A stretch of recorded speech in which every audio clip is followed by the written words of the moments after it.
by. We sincerely apologize for that break. It was due to a technical hitch. We still have our guest in the studio this morning, and before we went on that break, we're talking about Invest Summit 3.0, which is happening in Lagos. The opening ceremony was yesterday, and of course, there will be another session this morning.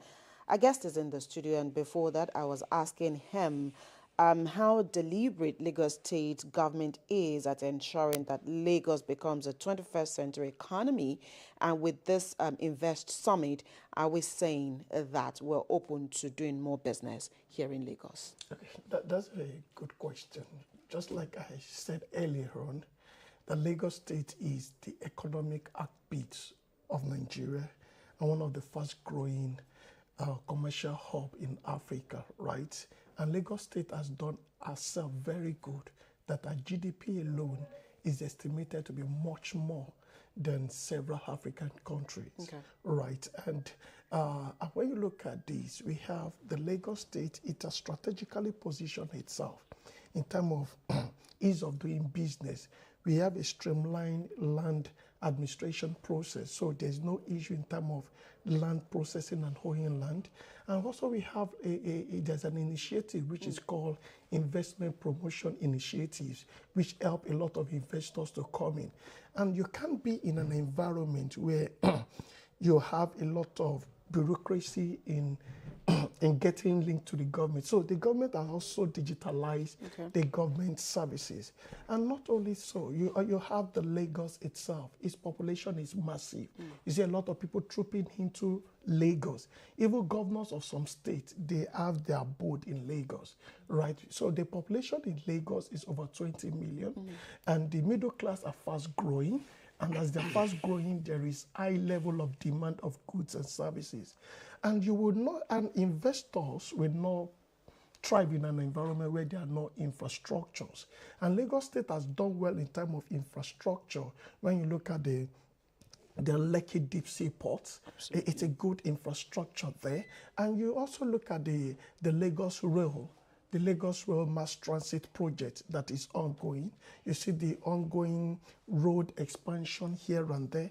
And look at the Blue Rail system. Lagos is making it a bit more convenient to maneuver the city of Lagos, and you don't get to your office and get worn out. You can do your business even with little stress. And aside from that, in terms of location, you see that Lagos is strategically positioned that it can access both regional and international markets.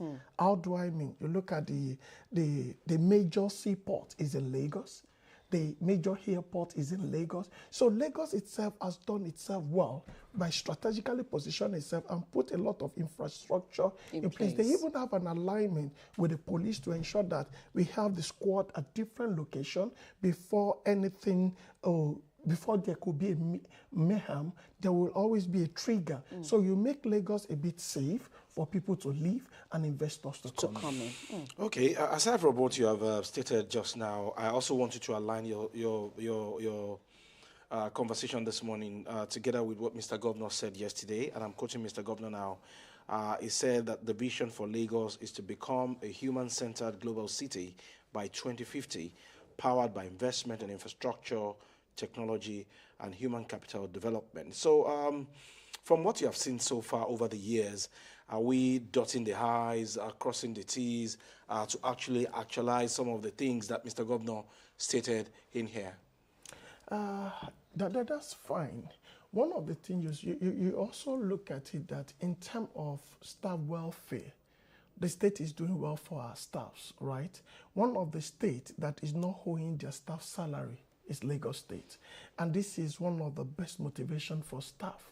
So you can't be working in a place and they are owing you 3 months salary, 4 months salary, right? And over time, they have a way of trying to improve. I think there was a time they introduced Ilera Eco because to understand that health is wealth, right? Ilera Eco is actually, you can assess it at a little cost. So you can assess it because we understand that health is wealth. If you are healthy, that's when you can think of going to work. So, and when you talk about human capital, That is part of it, health, right? And in terms of training, there's a lot of organization. Okay, take for instance now, organizations are mandated to send their staff to training, right? That's why we have the ITF, Industrial Training Fund, and they can claim it at any point in time. And because if those things were not available, and Lagos itself actually also position itself because you have diverse area in which you can invest. We have the manufacturing sector, you can invest there. We have the health sector, you can invest there. We have the education sector, right? We have the agricultural sector and the real estate sector, which the Lagos is trying to do more in that space, the real estate sector. And and we also have technology and digital space where you can invest there. Those are there. We also have transportation and logistics. So we have it so much there, and which is also creating a good level playing ground for people to do their business and earn a daily living. All right. My next question will come into partnerships and collaboration, and we'll take that from what the Minister for Aviation and Aerospace Development said yesterday in terms of more infrastructure coming in. But let me quickly hold your thought, and we'll take a quick break, a commercial break, and when we return, our guest will take the next question.